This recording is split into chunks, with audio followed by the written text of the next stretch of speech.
Hello, welcome. This is Juno in Scorpio. So, Scorpio is a fixed, which means it's intense and very strong water sign, which means it's emotional and has depths of feeling that you will never know about. Because it's fixed water, it's like an iceberg. So there's like the tip of the iceberg and then there's the whole giant thing underneath the surface.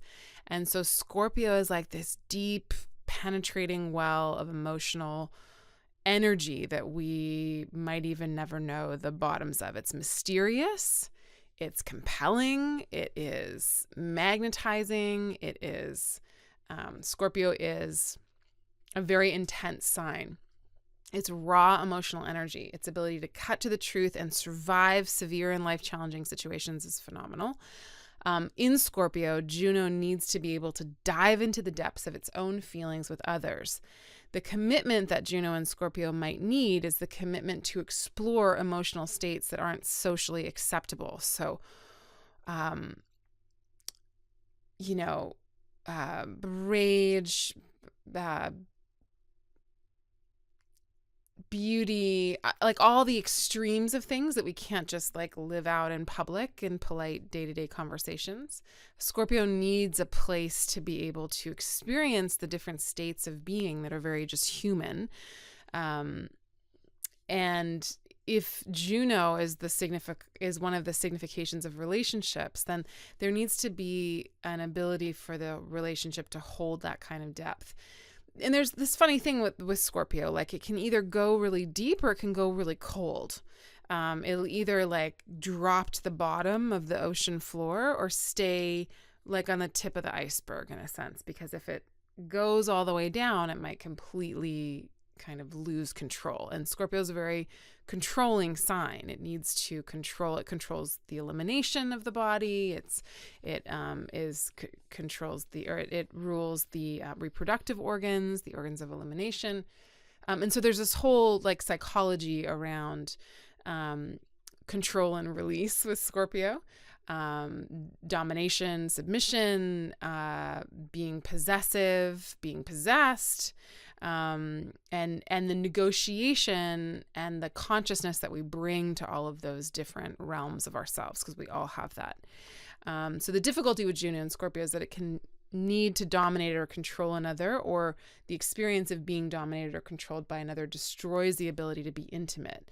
So if domination is not consensual, then it's going to feel like an infringement on somebody's rights and ability. Like if it's not done in a sexual context that is consensual and mapped out and understood between both parties, then domination can just feel like it's an abuse of our own sense of self. And so again, if you have Juno and Scorpio, it doesn't mean that you are that, and it doesn't mean that you'll attract that in or that that's what you're attracted to. But if you've had those experiences and you've got Juno and Scorpio, it's, like one of the significations.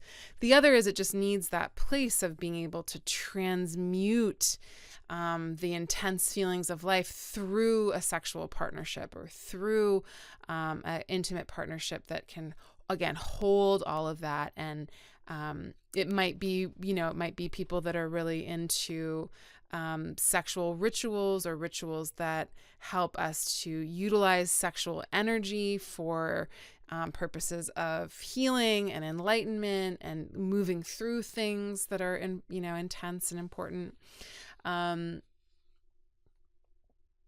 It's also just really, really sturdy and really compelling. So there might be an aspect of feeling, or have people feeling like you are that compelling, or feeling drawn to people that are that kind of magnetizing and, again, mysterious and secretive. And it might also be about needing to have some aspects of the relationship be very private and secretive, or secret, maybe not secretive, and maybe that too.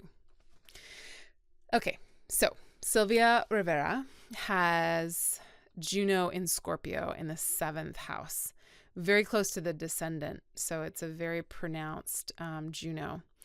And The thing to note about Sylvia's life is that she had a very traumatic childhood and a very traumatic introduction into sex and relationships.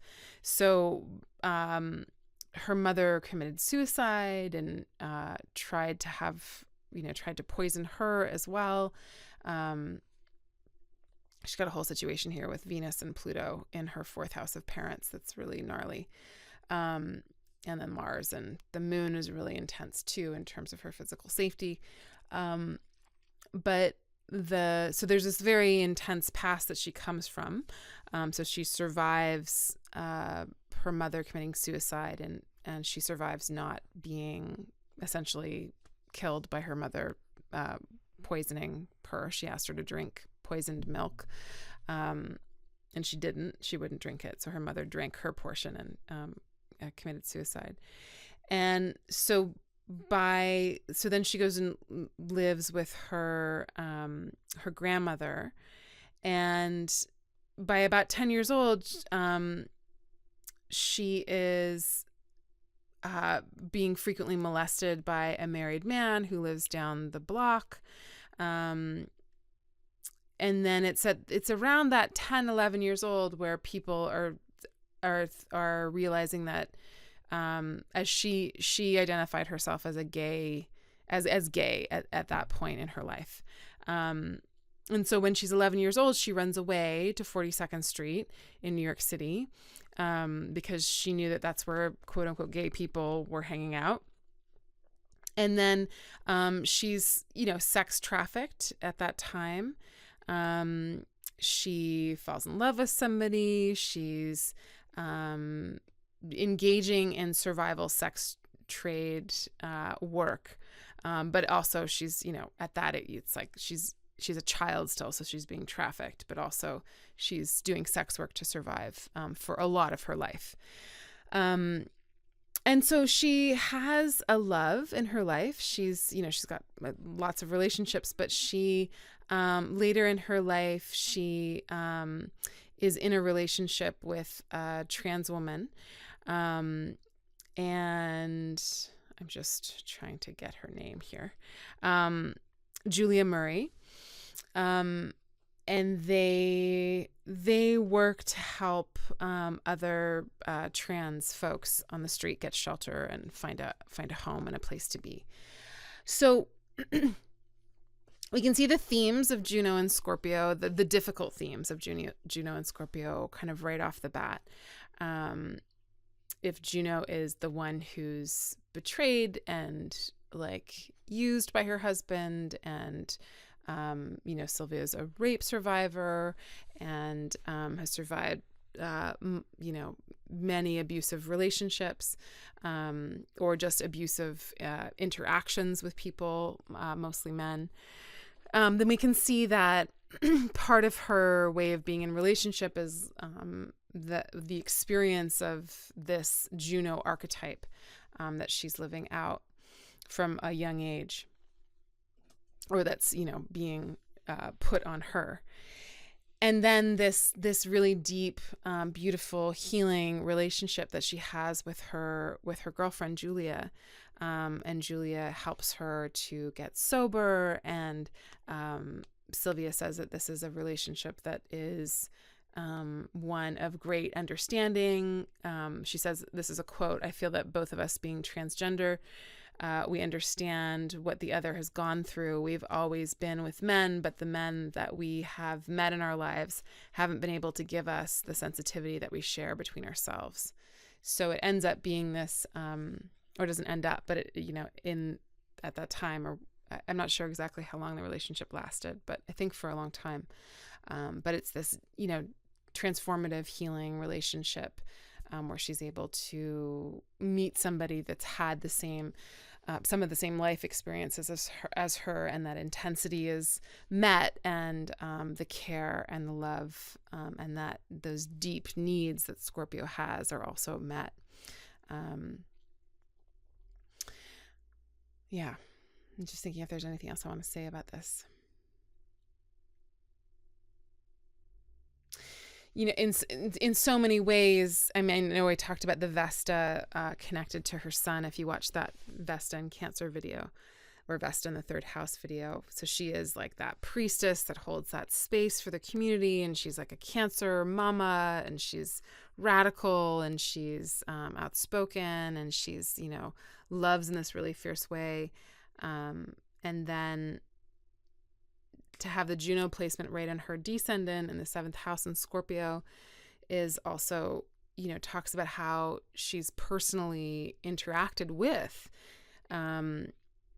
and how intense that experience was for her, and how much can be learned about the lives of trans women, and protection that they need, and trans kids, trans youth, queer youth in general, to not have to move through those places in life where one is being abused and neglected and used in ways just for their own survival, or just so that they, just to survive.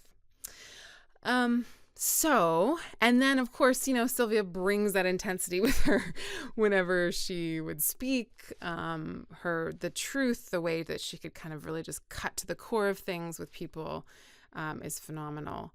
And I think that also is seen through this placement here. Okay, so again, Juno and Scorpio, there is that need to be able to be real and raw. And then again, if you know people with Juno and Scorpio and you're like, they don't ever touch anything emotional, that might be like a kind of pressure cooker of emotions in there that they're not able to access yet. And so being in a relationship might feel too tender and too vulnerable to access it until the ego is ready to hold those bigger feelings. Yeah. All right. More soon. And I hope that was helpful. Okay. Bye for now.